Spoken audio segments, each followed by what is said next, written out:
Oh, snap. It's just recording. It didn't even give me a chance to do nothing. It just started recording. Did you do offline too? I didn't do anything. You hit it offline. Boop. Go. All right, let me pull up these questions. Questions. I gotta remember where they are.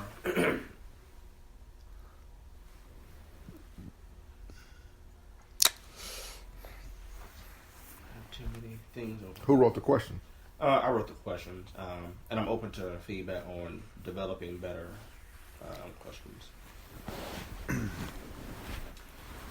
So we have about 5 questions. This is just an interview to kind of discuss the project Heroes of Indiana. Heroes of Indiana. Ian James meeting with John Girton. I almost called you Dr. Girton.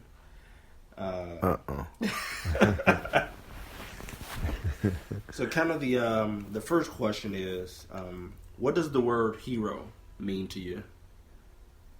Never really thought about it. I guess, somebody that is a hero to me has made the type of investment with their life that they expect to reap a return in generations to come. Mm-hmm.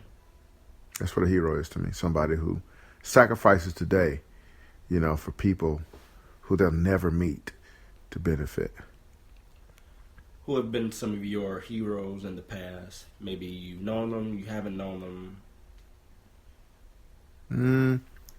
The only real heroes that I ever really thought about were my own parents. Mm-hmm. They were probably about as close as you could get to it. I mean, I had a grandfather that I, really looked up to. I didn't know him that long. He died, I think, before I was 12. He had died, but I saw what he had accomplished, and I saw the remnants of what he did, and that spoke volumes to me. I mean, I didn't know him, but I just was able to see what he did, and I kind of resonated with his work ethic. I resonated with his work ethic, if that makes sense. I didn't know him though, but. So as far as what you do in the community today, what influenced that work, looking back? I think you're saying what influences the work I do now. Yeah. Correct. It's really tough to say because for me, it's not that there's any one thing that influences it other than the call to do what I do. Because if I weren't called to do it, I wouldn't do it, And maybe if one person did, influence me to do it, maybe I would, maybe I wouldn't. I don't know. But I just feel the need to inspire people to become the best they can be. And that is, sort of the gift I believe God has given me. And so I do because I'm called to do it, not because anybody is holding a gun to my head or have asked me to do it. It just, I'm called and equipped. Mm-hmm. It's easy. So it's easy to do. It's simple to do. It ain't easy. It's not easy to do what I do. It's not easy. It is simple though, because I'm equipped to do it. For the things that you do for the community, what do you feel has been the biggest impact thus far? Well, I think the Unite for Change campaign and camping out for 30 days to raise awareness about the senseless violence and the nameless victims who are left behind, who have to bear the tragedies after, a loved one is lost. That 30 days really, I think, has made an impact that even I don't really realize. I mean, I've heard people say different things about what it means to them, and I go, whoa. I never would have expected that somebody would be impacted by, that 30-day tent campaign, So that, I think, has made a pretty significant impact, and without me doing much more beyond that, it is clear that that sacrifice that we made, people are sort of still sort of mystified by how in the world did you do that? Mm-hmm. You know. So you just mentioned you stayed in the tent for 30 days, and I believe you stayed in the tent for 30 days on MLK Street and 30th Street. Mm-hmm. So what was that experience like for you? Like, what were your thoughts, your struggles, sacrifices, so on? Well, it was a whole. I mean, you said a whole lot, because I was kind of walking through that whole experience, sort of numb, if you will. It's like, what I think people thought I was feeling emotionally or even intellectually, I wasn't feeling. I was on a totally different level. I was on a different level spiritually, emotionally, intellectually. I was in a totally different place. We were fasting at that time. I was praying at that time. I was talking to people at that time. I was gathering information. I was like a sponge. I was out in the elements. I was exposed, to a lot. And so, you had all these different things sort of coming at you.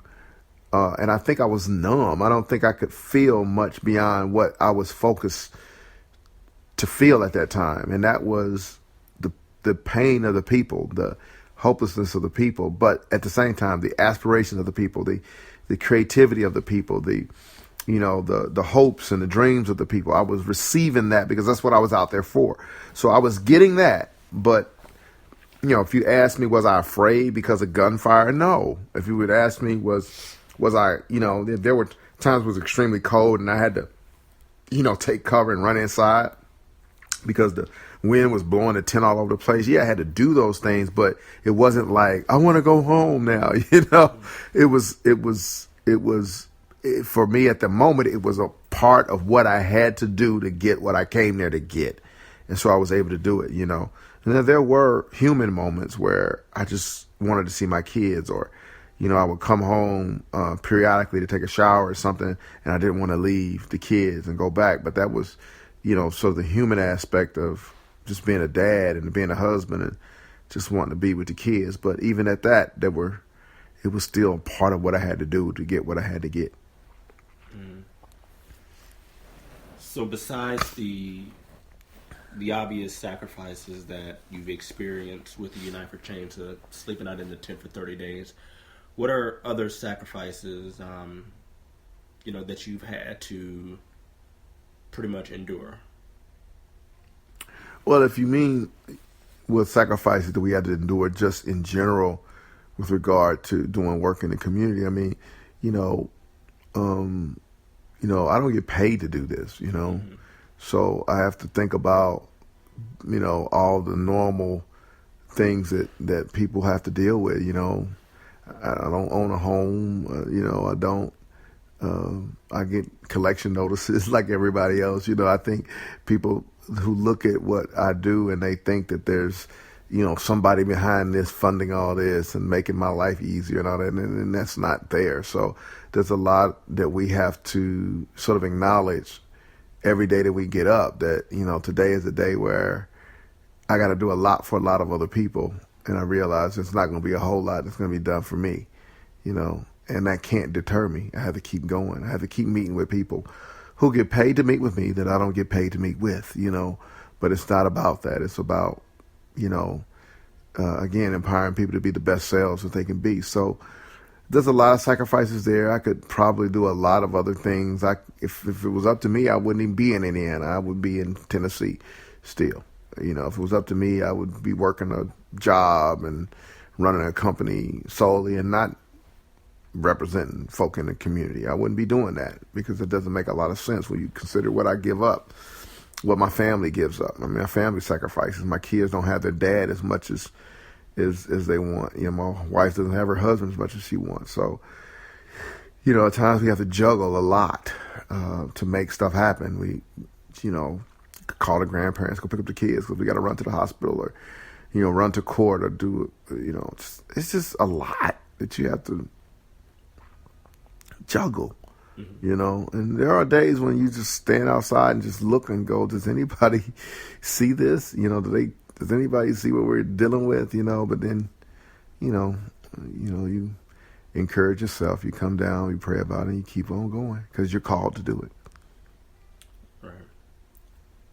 What have been some of your most rewarding moments out of everything that you do? I think some of the rewarding moments is when I see other people, active and moving forward, either by being collectively active in reaching a goal within the community, like the cleanups that we do with Keeping Annapolis Beautiful, where people come out and help beautify the neighborhood. Those are things that just really make me feel good. We did this community day where we brought all these resources into this little dungeon-looking area where we cleaned up the area, put all these tables in, and people were able to come in and learn about different resources in the community. Those are the kind of things that I love to see. We challenged a young man to get his GED. I told him, I said, if I get my work on my master's, you work on your GED. So we made this pact.